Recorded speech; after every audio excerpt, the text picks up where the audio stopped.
Okay, everybody, Cindy Ashton here from Your Persuasive Voice, and what's really cool is that I am actually, this is Trouble. Say hi, Trouble. Okay, so, oh, he just did something with his foot, so that was a hi.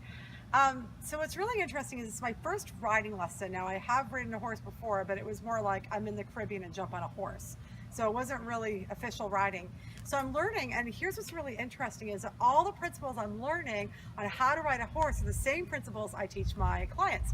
So for example, if I want to show leadership and show power and get Trouble to walk, I can't tense up. So if you think about when you are on a stage and you want to show power and leadership, the minute that you tense up and you condense is at the minute that you show weakness, and then it stops the audience from receiving and being able to feel your power.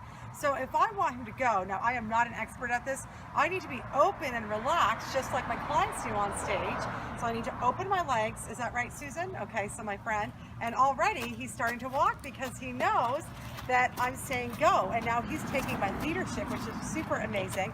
Now, if I want him to stop, right, or if I want an audience to feel feel that, I've got to condense my energy. So I'm going to bring my legs in apparently and go, what was it? Ho. Ho? Okay. So the other thing that Susan told me, who's behind the camera, who's training me, is that if I was to do, I'm not going to do it because I'm going to freak him out, but if I did a big voice of ho, the horse is actually going to tense up. So what I see a lot of speakers do is they try to get energy. Hi.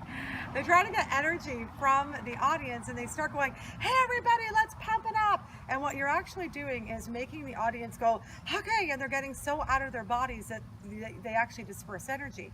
And often when the audience is not paying attention or they're chatty, we tend to go louder, but you can't. And it's the same thing with a horse. If you go louder, they get more riled up. You have to relax, drop into your pelvic floor. Remember, I tell my clients that all the time.